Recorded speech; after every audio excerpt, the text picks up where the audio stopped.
What's up, everybody? How's everybody doing? I realized that the audio quality was not so great earlier, so you know what? We're running it back. Happy Monday, baby. It's Mayhem Monday today. And the message that I really have, this is super important. That's why I have to re-record this. This week, I'm going to be talking about the master key to success. And I'm going to break this down for you into 4 different steps. So today's topic, we're going to be talking about step 1 of the master key system. And so what is step 1 of the master key system? Right, this comes from Think and Grow Rich. And step number 1 is the idea of having a definite major purpose and backing that purpose with a burning desire to achieve it. And this is critical.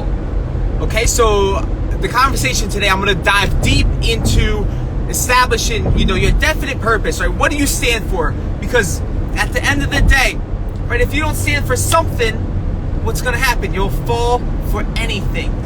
So it's really important that we get crystal clear around our definite major purpose.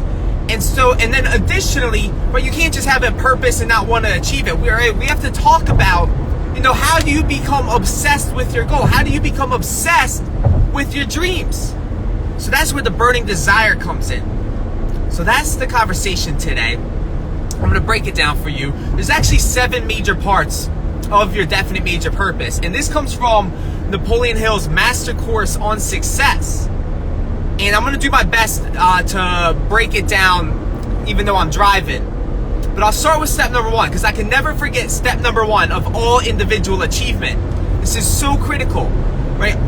The first premise of your definite major purpose is this, right? Napoleon Hill says that all individual achievement starts with establishing your definite major purpose, right? All individual achievement, it all starts with this one question, right? What do you really want? Right? That's the starting point of all success, right? Figuring out, what do I really want in my life, right? What do I want to happen for me, for my family, for the people around me, right? Figuring that out, that's the first and most important step. That's where it all starts. All right? And I think that's super critical because one thing that I learned, just a side note, I'm not going to be able to reinstate all 7 points of the definite major purpose word for word, but I will be able to share the bigger picture of it, right? But I think this is really critical, and this idea of what do you truly want, right? When I was listening to Bob Proctor and he was mentioning, right, what does it take to make a decision? Right? What does it take to make a decision? And it's that simple question. Well, do you want to do it? Right? Do I want to do what I'm about to do? And I want to get to that point in my life where I have so developed this state of mind, where I'm so definite in my thinking, so intentional in my thinking, that each day, right, I wake up with that certain state of mind, right? Wallace C. Waddell says what? He says it's not about doing certain things, it's about doing things in a certain way, right? It's about not just having that state of mind, but having that certain state of mind, right? Where you're so definite about each intention that you're doing, that you know what you want, and that's where the secret lies, right? That's where the real progress comes from. When you start being intentional with what you want, being intentional with how you spend each hour of the day. And so that's the first premise, right? We're just getting started. Now, number 2, I hope I can remember this, right? So number 2, the second premise of your definite major purpose is this, right? Especially if you're a salesperson, right? And you're going to have to ask someone to possibly buy something from you or, engage in your service. And Napoleon Hill says this, he says that, you can't ask somebody to do anything without giving them an adequate motive, right? What is the reason that you want them to buy from you? What is the benefit that you are offering them? What is in it for them? Right? This is super important. And remember, we're always selling. Whenever we're having a conversation with somebody, we are always selling. And I think this idea is so important, right? Every time that I'm talking to someone, I have to start thinking, like, what matters to them? What's that phrase? What's in it for me, right? What is in it for them? No matter what it is I'm selling, and I'm selling every day, even if I'm coming on Instagram Live to sell you on your dreams, that is possible, right? We're still selling, but what's in it for you, right? So you got to give them an adequate motive, especially as salespeople. So that's the second premise of your definite major purpose. Now, the third premise, if I can remember correctly, is this. I think Napoleon Hill says this. He says that this, I'm not going to have this word for word, but bear with me. He says that it's through the repetition, right? Sorry, I apologize about the air. When you decide what you want and you write it down, right? Maybe you won't believe it at first. Maybe it will seem super far-fetched, right? It was for a lot of people. It may seem like it's like completely against everything that led up to your life or to this very moment, but it's through the repetition, right? Writing it down every single day, right? When you establish your definite major purpose and you write it down every day, wiring it in. And like I said, you know, it's not about doing certain things. It's about doing things in a certain way, right? When you've mixed the feeling with it, when you mix the emotion with it, right? That's the key. That's where all of a sudden it goes from the conscious mind to the subconscious. And when it gets to your subconscious, that's when you properly planted the seed, right? So what I'm saying here, right, the third premise of your definite major purpose is through repetition, through emotional repetition with that state of mind known as faith, that it's already done, that it's already going to happen, right? That's how you plant your idea into your subconscious mind, right? Because at the end of the day, right, what are we doing by writing it down? We're literally neuro-encoding it into our brains. We're encoding our goals into our brains by writing it down. And we're planting the seed. And you know, that's how, you know, 95% of the world, like if they even do decide to write down their goals, right, they'll write it down. But then the top 5%, they'll get emotional about it. They'll start seeing it as already done. They'll start feeling gratitude for it already being done, right? That's the certain way, right? Mixing that feeling with it. And now, there's a law, right? It's the law of learning, right? The law of learning is this, that repetition is key. This is for me personally, right? It has taken me so many times to go over the same idea before finally one day it just made sense. Where finally it just clicked for me that one certain day, right? It was through the repetition of writing it down continuously. Because it's all it's going to take is that one moment, right? All change happens in that one moment. And then you're like, damn, like, why have I not seen this before? Right? It was always there, but now it finally makes sense, right? So eventually, just like one, if you don't yet believe in yourself, that your dreams are possible, right? Just keep writing it down. Have faith that the principles work. Have faith that what Napoleon Hill shares works.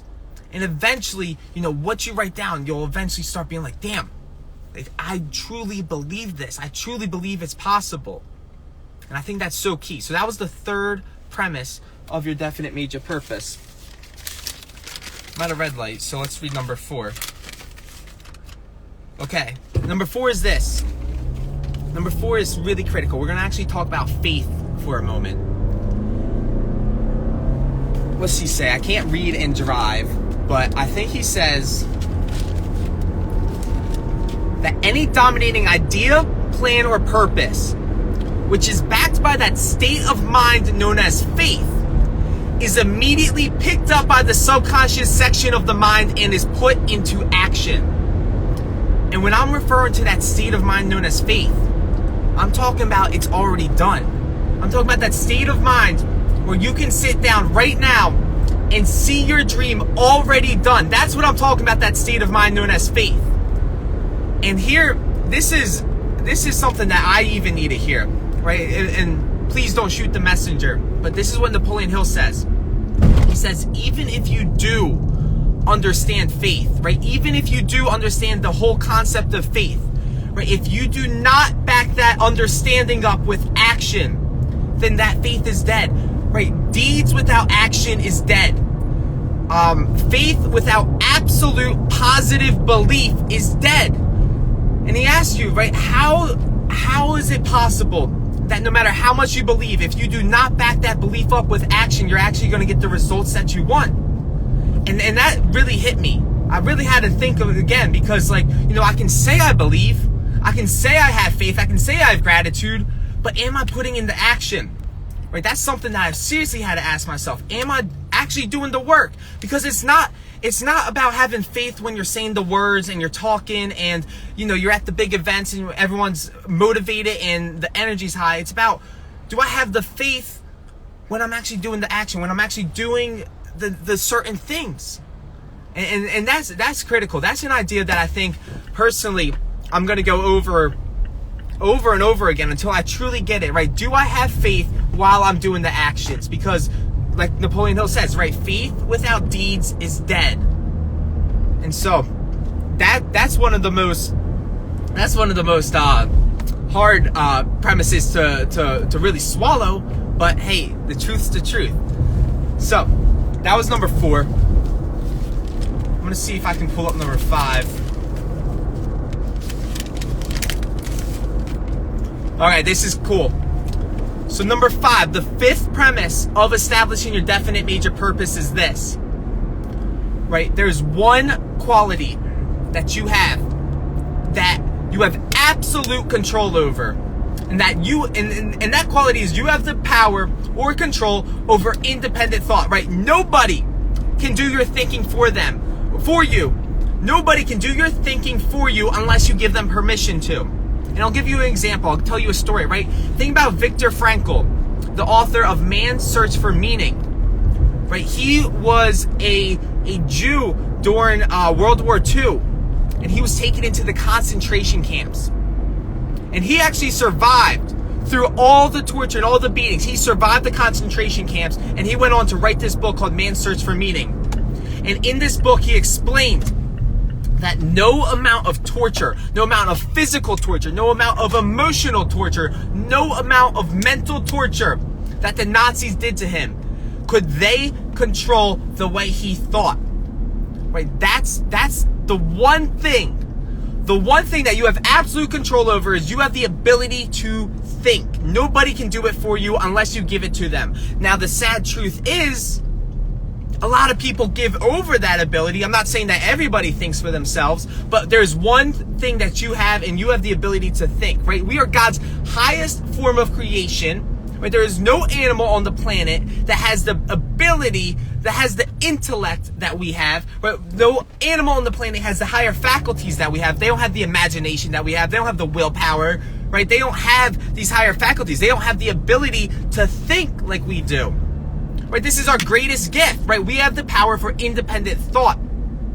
And so it is important that we start learning how to use it and start thinking for ourselves, because that one idea right there, right? That's where you can create the life you want, right? Nobody can tell you that this is the way life is going to be for the rest of your life. Even if life is in like a moment of temporary defeat, nobody can tell you that this is the way it's going to be forever, right? You can be like, no, I reject that idea. I'm going to start thinking a new way. I'm going to change my mental attitude. And then when I change my mental attitude, eventually that's going to change my environment. Okay? So that was number 5 of establishing your definite major purpose. Now, number 6. This is going to be an interesting one to read. So this is Napoleon Hill's words. He says that the subconscious section of the mind appears to be the only doorway of individual approach to infinite intelligence.